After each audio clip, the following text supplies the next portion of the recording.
স্ত্রী এখন বলতেছে হায় আল্লাহ হলো কি, স্বামী হলে আমি দেব কি, যে জিনিস আমাকে দিয়ে গেছে এটা তো গলে গেছে। কথা বলুন ঠিক কিনা? এটা তো রাজার রাজ্যেতে পাওয়া যাবে না, বাণিজ্যের দোকানে তো পাওয়া যাবে না। আমাকে যে মূল্যবান হায়াত দিয়েছে এটা তো রাজার রাজ্যেতে পাওয়া যাবে না, বাণিজ্যের দোকানে তো পাওয়া যাবে না। তাহলে আমি বেহুদা সময় নষ্ট করব কেন? ধানের কাজ করব, সুবহানাল্লাহ, ওই জমিতে কাজ করব, সুবহানাল্লাহ, বাড়িতে ঘুমিয়ে যাব, সুবহানাল্লাহ। আমার তো ধ্যান ধারণা চলবে সুবহানাল্লাহর উপর দিয়ে, আমার তো চলাফেরা উঠবে আলহামদুলিল্লাহর উপর দিয়ে, আমার তো ওই যে যেখানে যে অবস্থায় থাকি তো আমার তো মনটা বারবার বলবে আল্লাহু আকবার। কি বলবে? আল্লাহু আকবার। একটা ব্যক্তি একটা মিনিটের কারণে ট্রেন ফেল করছে, ও জানে একটা মিনিটের দাম কত।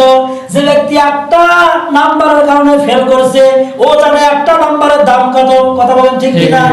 আমার আপনার এই মূল্যবান হায়াত নিয়ে আপনার দাদা ছিল, সে আজকে নাই, কবরে শুয়ে আছে।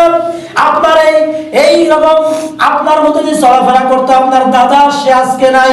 আপনার বাবাও এরকম মূল্যবান হায়াত নিয়ে চলাফেরা করতো, সে আজকে নাই। আমি আপনিও যে থাকবো তার কোনো গ্যারান্টি নাই। আপনার মতো আমার মতন কত মানুষ মনে মনে আফসোস করতো আর বলতো আগামীকাল থেকে নামাজ ধরবো, আগামীকাল থেকে দাঁড়িয়ে রাখবো, আগামীকাল থেকে জিকির করবো, আগামীকাল থেকে আল্লাহ ডাকবো। সেই লোকগুলো আফসোস করতে করতে কবরে চলে গেছে। কিন্তু আমার আর ওই সময় অপচয় করার টাইম নাই। আমি এখন নিঃশ্বাস আছে যতদিন আল্লাহকে ডাকবো, ততদিন হায়াত আছে যতদিন আল্লাহকে ডাকবো, ততদিন। কেউ আমাকে ভালোবাসুক আর না বাসুক, আল্লাহকে আমি ছাড়বো না। আল্লাহকে ডাকবে যত, জান্নাতের রাস্তা তার সহজ হবে তত। সুবহানাল্লাহ।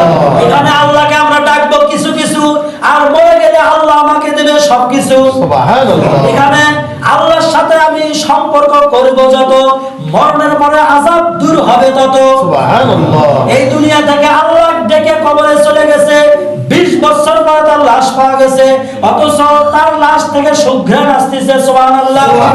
সকালবেলায় মৃত্যু হয়েছে, দুপুরবেলা মাটি দেওয়ার আগে দুর্গন্ধ ছুটছে। এরকম লাশ আমরা দেখছি কি দেখি নাই?